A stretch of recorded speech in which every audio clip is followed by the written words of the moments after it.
गौतम अडानी के बारे में उन्होंने कहा कि अडानी है गुजरात से, उनकी कोई किडनैपिंग हुई है, अंडरवर्ल्ड की किडनैपिंग है। तब हमें नहीं मालूम था कि गौतम अडानी की किडनैपिंग हो चुकी है। उसी दौरान दिल्ली के होटल हयात के मालिक जो थे उमेश सर्राफ, उनकी भी किडनैपिंग थी जो कि अनरिपोर्टेड थी। कि जो किडनैपिंग हुई है हम दोनों उसको कोरिलेट कर रहे हैं कि इसमें क्या सेम गैंग तो नहीं है। मतलब अगर सेम गैंग है, एक ही गैंग है, अंडरवर्ल्ड अगर एक ही है तो फिर हमारे लिए थोड़ा इन्वेस्टिगेशन और इजी हो जाएगी। उस समय जो एक्टिवली अंडरवर्ल्ड में थे, एक तो बबलू श्रीवास्तव थे, उनका नाम आया था, बट ये किडनैपिंग बबलू श्रीवास्तव की नहीं थी, ये किडनैपिंग इरफान गोगा की थी। किडनैपिंग्स का मास्टरमाइंड था और एक नहीं, वो एक समय में कई 4-4, 5-5 किडनैपिंग्स को अंजाम देता था, जिसको यहाँ दिल्ली पुलिस की क्राइम ब्रांच ने भी पकड़ा था, जिसको फजलू भी कहते थे, उसको चिंग चोंग भी कहते थे। कि गौतम अडानी की जिस दिन किडनैपिंग हुई थी उसके नेक्स्ट डे उनको छोड़ा गया, उनको एक मकान में बंधक बनाया गया, वहीं गुजरात में, अहमदाबाद में, और वो फ्लैट किराए पे लिया गया था। उसमें फजलू और उसके लोग रह रहे थे। एक मारुति कार के अंदर ये लोग आए थे बैठ करके, और जब ये सीएलओ कार में जा रहे थे, अपनी सीएलओ कार में जा रहे थे गौतम अडानी, तो इनको जो है वहां पर इंटरसेप्ट करके तब ये किडनैपिंग की गई थी, उनको लिफ्ट किया गया था। तो मैं यहाँ ये जरूर कहना चाहूंगा कि गौतम अडानी जो कि आज बहुत बड़े उद्योगपति हैं, उनकी किडनैपिंग उस समय हुई थी और आज उन्होंने अगर कबूल किया है, तो मैं सिर्फ यहाँ कहना चाहता हूँ कि मैंने जो स्टोरी लिखी थी वो बिल्कुल ठीक है। कई बार आपराधिक घटनाओं को लेकर हम सोचते हैं कि आखिर ये आपराधिक घटना कैसे अंजाम दी गई। कई आपराधिक घटनाएं बहुत चौंका देती हैं समाज को कि किस तरीके से इस पूरे घटनाक्रम को अंजाम दिया गया होगा। नमस्कार, आप सभी का द स्वतंत्र पर स्वागत है। हम एक विशेष कार्यक्रम में आज आपके सामने लेकर आए हैं वरिष्ठ पत्रकार दिनेश वत्स जी को। दिनेश जी लंबे समय से दिल्ली और इसके आसपास के इलाके में जरायम की दुनिया यानी क्राइम की दुनिया की रिपोर्टिंग करते रहे हैं। दिनेश जी को करीब 3 दशकों से तो मैं जानता हूं, जब से ये रिपोर्टिंग कर रहे हैं दिल्ली में तमाम क्राइम की घटनाओं को करीब से देखा है। आज एक खास घटना पर हम इनसे बातचीत करने के लिए आए हैं और कोशिश ये करेंगे कि स्वतंत्र पर इस विशेष सीरीज के तहत लगातार क्राइम की घटनाओं के बारे में पुराने संस्मरण आपको सुनवाएं विशेषज्ञों की नज़र से। दिनेश जी बहुत बहुत स्वागत है आपका द स्वतंत्र पर। दिनेश जी आज हम यहाँ पर आए, मैं अभी पिछले दिनों ये देख रहा था कि एक ऐसे ही यूट्यूब के रील पर मेरा नज़र गई, वो इंडिया टीवी की रील थी और उसमें मशहूर उद्योगपति गौतम अडानी का इंटरव्यू चल रहा था। और उन्होंने 1998 में उनकी जो किडनैपिंग हुई थी उसके बारे में उन्होंने लिखा था। तो अचानक मेरी नज़र आपकी भी एक फेसबुक पोस्ट पे गई जो 98 की ही अखबार की कटिंग थी जो आपने खबर के रूप में लिखी थी। तो क्या थी वो घटना और किस तरीके से गौतम अडानी का किडनैपिंग हुई, किस तरीके से घटना हुई थी? विक्रांत जी देखिए, ऐसा है कि उन दिनों बात है 1998 और 97 के लास्ट की।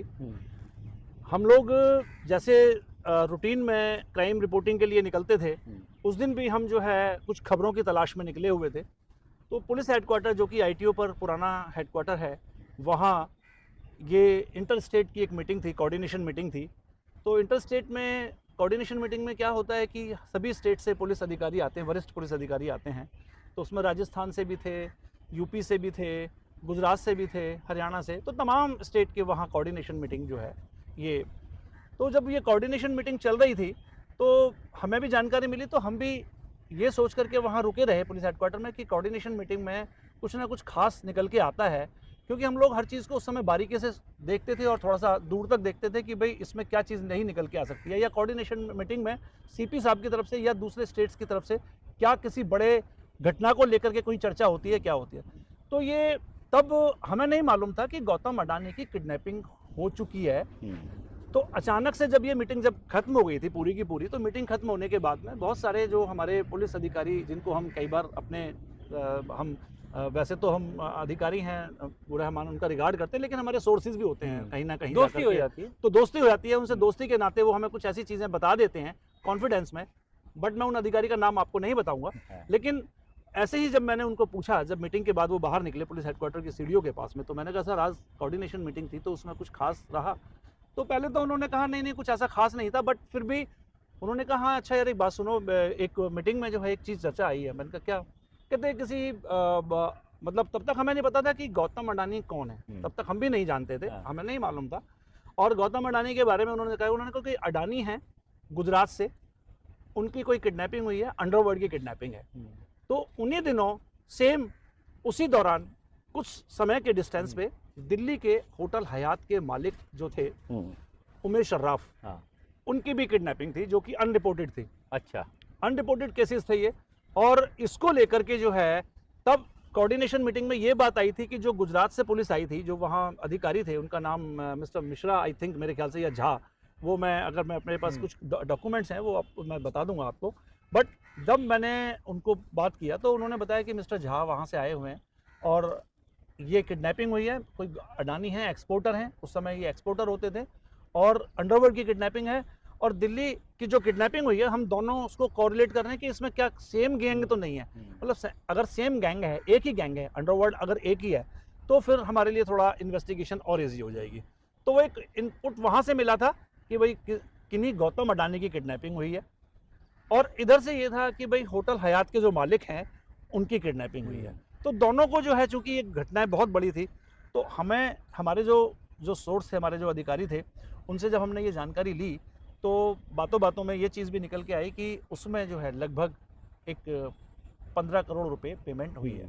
ये जो घटना है दिसंबर के लास्ट की 97 में जो घटना हुई थी, लेकिन जो रिपोर्टेड हुआ वो आई थिंक 1998 के फर्स्ट वीक में हुआ, जनवरी में। तो हम जो है इसको, क्योंकि ये स्टोरी मैंने 98 के फर्स्ट वीक में की थी, तो इसलिए मतलब हम लास्ट की दिसंबर को जोड़ करके और उसको लेकर के शुरू के वीक को, जनवरी के वीक को लेकर के, तो हम ये मान के चलते हैं कि वो घटना 25 दिसंबर के बाद हुई और उसके बीच में हुई, क्योंकि वो तब तक रिपोर्टेड नहीं हुई थी। तो इसलिए जो है गौतम अडानी की किडनैपिंग जो मानी जाती है वो ये माना जाता है कि 97 का लास्ट और 98 का।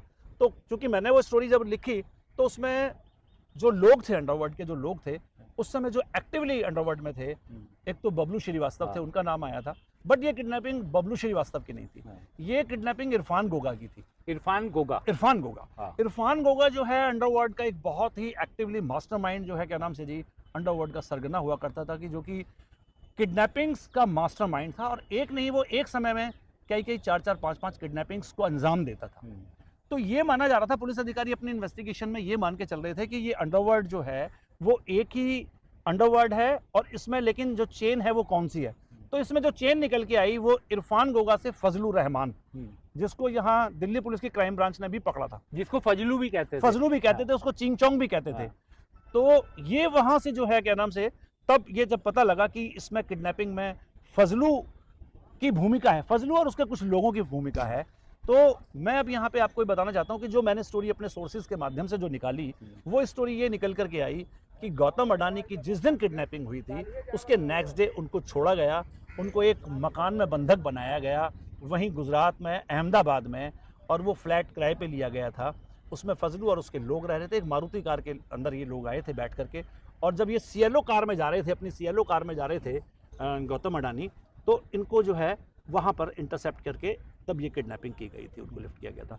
तो एक तो ये बात रही, और दूसरा जो था कि अभी आपने जिक्र किया कि एक रील आपने इंडिया टीवी की देखी, ये बात ठीक है। मेरे को भी एक मेरे मित्र थे, उनका फ़ोन आया कि मैं जिक्र करता था कि गौतम अडानी की किडनैपिंग हुई थी, ये स्टोरी हमने की थी, जैसे चर्चाएं होती हैं आम। तो उन्होंने मुझसे कहा कि भाई दिनेश, आपने ये स्टोरी की थी? मैंने कहा हाँ सर, की थी मैंने। तो यार ये अभी जहाँ इंडिया टीवी पे प्रोग्राम आया है उसमें उन्होंने मतलब कबूल किया है कि हाँ मेरी किडनैपिंग हुई थी। तो मैं यहाँ ये ज़रूर कहना चाहूँगा कि गौतम अडानी जो कि आज बहुत बड़े उद्योगपति हैं, उनकी किडनैपिंग उस समय हुई थी और आज उन्होंने अगर कबूल किया है, तो मैं सिर्फ यहाँ कहना चाहता हूँ कि मैंने जो स्टोरी लिखी थी वो बिल्कुल ठीक था, वो जो मेरी स्टोरी थी। बिल्कुल। और एक चीज़ ये जानना चाहूँगा कि क्या, यानी जब इनकी किडनैपिंग हुई और जब ये मीटिंग चल रही थी दिल्ली पुलिस हेडक्वार्टर में, तो क्या पुलिस ने वहाँ कोई केस, ये पुलिस तक खबर ही नहीं पहुँची थी, रिपोर्ट नहीं हुई थी, एफआईआर नहीं हुई थी? नहीं, बाद में लोग पकड़े भी गए थे, बाद में लोग पकड़े गए थे, बाद में केस भी चला था, बाद में वो सारे लोग बरी हो गए, ऐसा कहा जाता है कि बरी हो गए थे उसमें। और ये बात मतलब 98 का मैं बरी हुए या 99 में बरी हुए, ये तो ऑफ एंड मुझे एकदम नहीं मालूम है अभी, बट इतना ज़रूर है कि केस रजिस्टर हुआ, और केस रजिस्टर होने के बाद में उसमें फजलू और फजलू के लोग जो थे वो उसमें अरेस्ट भी हुए थे। बट इसमें जो निकल के आया वो इरफान गोगा के कनेक्शन में फजलू था, क्योंकि इरफान गोगा कई चेन में काम करता था। एक तरफ वो बबलू श्रीवास्तव के साथ मिलकर काम करता था, एक तरफ वो फजलू के साथ मिलकर काम करता था, और दूसरी तरफ उसके साथ अंडरवर्ल्ड के जो और लोग थे उनके साथ मिलकर के काम करता था। तो वो एक उसका एक बहुत बड़ा नेटवर्क था। हाँ। और वो किडनैपिंग का, चूंकि मैंने बताया आपको, किडनैपिंग उस समय में एक बहुत बड़ा उद्योग भी इन लोगों ने बना लिया था अंडरवर्ल्ड ने। आज की सरकार के दौर में ये सरकारों का फर्क है, यहाँ हम ये कह सकते हैं कि सरकारों का फर्क है। तब की सरकार थी जो अंडरवर्ल्ड के खिलाफ क्या एक्शन लेती थी, कैसे लेती थी, वो आप जानते हैं। लेकिन आज मैं जरूर कहूंगा कि आज अंडरवर्ल्ड अलग थलग है। अंडरवर्ल्ड के बहुत सारे लोग आज जेल की सलाखों के पीछे हैं, लेकिन ये उस समय की अपने आप में बहुत सेंसेशनल किडनैपिंग थी, जिसमें आई थिंक 15 करोड़ रुपए तब अंडरवर्ल्ड को पे किए गए थे, वो भी इंडिया से बाहर। एक चीज मैं आपसे ये जानना चाहूंगा दिनेश जी, आप जी। बड़ा माइन्यूट आपको अभी तक याद है, 98 की बात, आज करीब 25-26 साल बाद आपने सीएलओ गाड़ी का भी जिक्र किया। जी जी। तो एक तो क्या ये गाड़ी, इसी गाड़ी में जा रहे थे, क्या वो घटना थी, अगर वो थोड़ा बता सके। और दूसरा, क्या गौतम अडानी तब तक इतना बड़ा नाम नहीं थे, क्योंकि आजकल तो कहा जाता है कि देश के सब 2 बड़े उद्योगपतियों का अक्सर नाम लिया जाता है तो अडानी और अंबानी का नाम सामने आता है। तो क्या उस समय तक उतने बड़े उद्योगपति, उनका उतना उस तरीके का नाम नहीं था? हाँ, मतलब 98 में क्या था कि हम जब क्राइम कवर करते थे तो क्राइम की दुनिया में जो है, जैसे हम लोग देखते थे कि भाई अंडरवर्ल्ड में ये लोग जो है, इनका एक्चुअली क्या था कि अंडरवर्ल्ड के जो लोग थे वो अपने जो उनके टारगेट्स होते थे उनको अंजाम देने के लिए वो अलग अलग टीम को डिप्यूट करके रखते थे। जो गैंग्स थे उसमें, मतलब जैसे एक काम दिया उन्होंने फजलू को, एक काम दिया क्या नाम से अपना बबलू श्रीवास्तव को, एक काम दिया किसी और को, तो वो अलग अलग टीम्स के दौरान जो है ये। तो 98 की जहाँ तक बात है, क्योंकि उस समय ये तो बात ठीक है कि गुजरात में उनका नाम रहा, अडानी चूंकि गुजरात से थे, उनका बिजनेस था, एक्सपोर्टर हुआ करते थे, बड़े एक्सपोर्टर हुआ करते थे। लेकिन हमें तब तक इतना मालूम नहीं था कि गौतम अडानी मतलब एक बहुत बड़े बिजनेसमैन हैं, या आज जो उद्योगपति हैं वो बहुत बड़े टाइकून हैं। लेकिन हमें तब तक ये अंदाज़ा नहीं था कि वो इतने बड़े हैं। जैसे उमेश सर्राफ हैं, तो उसमें मैंने आपको बताया, उमेश सर्राफ जब हुए थे तो क्राइम ब्रांच ने उसमें ज्ञानी गैंग को पकड़ा। ज्ञानी के जो लोग थे उसमें यहाँ से ज्ञानी पकड़ा गया था और ज्ञानी के लोग पकड़े गए थे, जो कि बबलू श्रीवास्तव से जुड़े हुए थे। ये लोग सारे के सारे जो है अंडरवर्ल्ड के लिए काम करते थे। तो दिल्ली में भी जो अंडरवर्ल्ड था उस समय पर, वो जो दौर था, तो उसमें इरफान गोगा के लोग यहाँ मिलकर के तब काम करते थे। और ये उमेश सर्राफ का मुझे जहाँ तक याद आता है, क्योंकि क्राइम ब्रांच में जो अधिकारी थे उस समय पर, जिन्होंने इरफान गोगा के लोगों को पकड़ा, इरफान गोगा के फजलुर रहमान को पकड़ा, उनकी टीम को पूरा, मतलब जो गैंगस्टर्स हैं जो अंडरवर्ल्ड का, उनको क्रैक किया। उसमें तब ये जानकारी निकल के आई थी कि 3 करोड़ रुपए की जो रकम है वो हवाला के थ्रू, मतलब जो है वहाँ से गई थी उस समय पे। तो अंडरवर्ल्ड की जितनी भी किडनैपिंग होती थी उसमें करोड़ों रुपए का ही खेल होता था। वो छोटी मोटी तो रकम वसूलते नहीं थे, तो इसलिए वो उनका जो टारगेट था वो बड़े ही लोग होते थे। तो एक ये बात रही इसमें। और सीएलओ गाड़ी और उस घटनाक्रम किस तरह से ये किडनैपिंग की गई थी, कहाँ रखा गया था? जैसे आपने बताया कि शायद अहमदाबाद में कोई घर था किराए पे जो उन्होंने लिया, किराए पे लिया गया था, एक फ्लैट था, और उसमें ये लोग कई दिन रहे वहाँ। उनको ये रैकी करते थे कि कभी ऑफिस से निकलते हैं, कब कहाँ जाते हैं वो। अच्छा, उसका रीज़न ये है कि आपने जैसे पूछा कि इतनी बातें कैसे याद हैं। देखिए, याद रहने का जो मतलब है वो उसका मैं आपको बता देता हूँ कि हम लोग जब कोई बड़ा केस होता है तो उसकी कहीं ना कहीं से, चूंकि आप भी मतलब क्राइम में काफ़ी समय आपने डील किया है और करते आ रहे हैं और आज भी कर रहे हैं आप, है ना। तो क्राइम रिपोर्टिंग के दौरान आपको ये जानते ही हैं कि हमें सबसे पहले हम IR निकलवाते हैं, कोशिश करते हैं कि किसी बड़े गैंगस्टर की जो है IR निकल के आए, यानी कि उसकी इंटेरोगेशन रिपोर्ट निकल करके आए। तो इंटेरोगेशन रिपोर्ट जो होती है, तो वो जब मेरे हाथ में कुछ कागज़ लगे, जब दस्तावेज लगे, जब मैंने वो चीज़ें पढ़ी इंटेरोगेशन रिपोर्ट में, तो बहुत सारी चौंकाने वाली चीज़ें निकल करके आई थी। तब तक मुझे भी नहीं मालूम था कि एक पैसा दुबई में लिया गया है, एक पैसा हांगकांग में लिया गया है अडानी से जो छोड़ने के एवज में। हालांकि उन्होंने इस बात का उसमें जिक्र नहीं किया था, पूरा का पूरा घटना का जिक्र नहीं किया, बट उन्होंने कहा था कि हाँ मेरे साथ ये घटना हुई है। बट हमारे सोर्सेज से मेरे पास जो इंटेरोगेशन रिपोर्ट थी उसके अकॉर्डिंग जो उसमें निकल के आया, जो दस्तावेज थे उसके अकॉर्डिंग वो चीज़ें कहीं ना कहीं जब पढ़ते तो फिर थोड़ा सा वो जब चीज़ें, तो यानी पूरा एक इंटरनेशनल गैंग इसमें शामिल था, और ये कह सकते हैं कि कई अपराधियों या कई किडनैपर्स का मिल के खेल था। क्योंकि अगर अलग अलग देशों में पैसा हुआ और ये हुआ, और जिस तरीके से यहाँ पर पूरा इस ऑपरेशन को अंजाम दिया गया, किडनैपिंग के ऑपरेशन को, तो कई अपराधी इसमें शामिल थे। हाँ, जाहिर सी बात है। अंडरवर्ल्ड का जो नेटवर्क है, बेसिकली अंडरवर्ल्ड है क्या, देखिए अंडरवर्ल्ड वो है जो भूमिगत रह करके अपने काम ये करता थोड़ी है। छाया में चलते हैं। हाँ, तो बहुत धूप भी है, क्योंकि भूमिगत रह करके अंडरवर्ल्ड जो है वो हमेशा भूमिगत रह करके, यानी कि जो उसकी जो गतिविधियां होती हैं, आपराधिक गतिविधियां, वो ओपनली नहीं होती हैं। ओपनली तो खैर कोई भी नहीं करता है, बट वो जो आपराधिक गतिविधियां हैं अंडरवर्ल्ड वो अपने तरीके से करता है। और एक सबसे बड़ी बात ये होती है कि उनका जो टारगेट होता है, हाँ। उस टारगेट तक को ये नहीं पता होता कि सामने वाला कौन है, उसके अगले वाला कौन है, उसके अगले कौन है, उसकी चेन, मतलब जो चेन है। हाँ। पुलिस भी कई बार यहाँ कंफ्यूजन में आती है। हाँ। तो लेकिन धरपकड़ होती है, जब पकड़े जाते हैं, एक को पकड़ा, दो को पकड़ा, तो बाद में चीज़ें निकल के आती हैं कि नहीं, ये जो है अंडरवर्ल्ड से है, फला उससे जुड़ा हुआ है। हाँ। तो जैसे एक समय में जो अंडरवर्ल्ड डॉन, जिनको हम कहते हैं कि भाई अंडरवर्ल्ड डॉन जो है, तो तब सारे डी कंपनी से जुड़े हुए थे, बट धीरे धीरे सब निकलते गए, एक एक करके अलग अलग सबके गैंग बन गए। तो अभी अगर हालात अगर हम देखें, वर्तमान की अगर हम बात कहें, तो आज अंडरवर्ल्ड बिल्कुल अलग थलग पड़ा हुआ है। और वो मैं समझता हूँ कि शायद ये कहीं ना कहीं सरकारों का एक बहुत बड़ा फर्क होता है।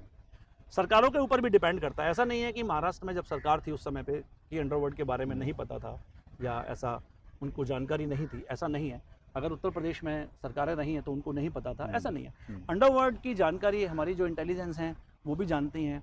सब लोग जो इंटेलिजेंस के जो अधिकारी हैं वो भी इनपुट्स वगैरह इकट्ठे करते हैं, धीरे धीरे टाइम टू टाइम आती रहती हैं। आईबी की रिपोर्ट्स हैं, ये रिपोर्ट्स हैं। तो हम ये नहीं कह सकते कि मतलब आज अंडरवर्ल्ड उतना मतलब एक्टिवली नहीं है। मैं ये मतलब ये बात यहाँ कहना चाहूँगा कि अंडरवर्ल्ड उतना एक्टिवली नहीं है। हाँ, बिल्कुल जिस तरह का मुंबई में सुना करते थे। एक चीज़ दिनेश जी समझना चाहूँगा कि फजलू, ये उन दिनों बहुत नाम था, कई किडनैपिंग में इसका नाम आता था। हालांकि थोड़ा उसके बारे में अगर आप बताएं, फजलुर रहमान, जिसको आप कह रहे हैं कि उसका नाम चिंगचोंग भी था, चिंगचोंग के नाम से भी। हाँ। और दूसरा, इस केस में सब बरी हो गए थे। ये भी कहा गया था कि शायद गौतम अडानी गवाही के लिए नहीं गए थे और बाकी भी कुछ गवाह जो है वो मुकर गए थे। तो थोड़ा उसका ट्रायल के बारे में जो याद हो आपको। ट्रायल का तो मुझे चूंकि वो सारा का सारा फैसले के बारे में, हाँ, फैसला तो यही था कि उसमें जो है यही बात निकल करके आई थी कि मतलब किसी की आइडेंटिफिकेशन करने से मना कर दिया गया था कोर्ट में।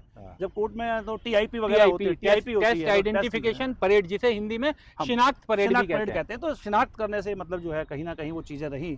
और जो विटनेस की जो चेन थी वो मतलब एक तरीके से कोर्ट में वो एक अपना इम्पैक्ट नहीं डाल पाई, जिसकी वजह से वो सारे के सारे बरी हुए बाद में।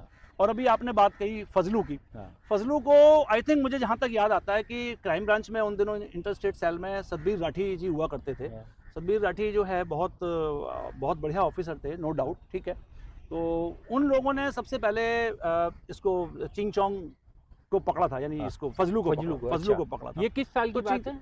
ये मेरे ख्याल से शायद ये मेरे ख्याल मुझे ऐसा लगता है कि शायद ये 96 या 97 के आसपास की रही होगी। तब की बात रही होगी, तब उन्होंने उसको पकड़ा था। और फिर फजलू एक बार नई दिल्ली में इंस्पेक्टर सुखविंदर सिंह होते थे, उनकी टीम ने भी फजलू को पकड़ा था।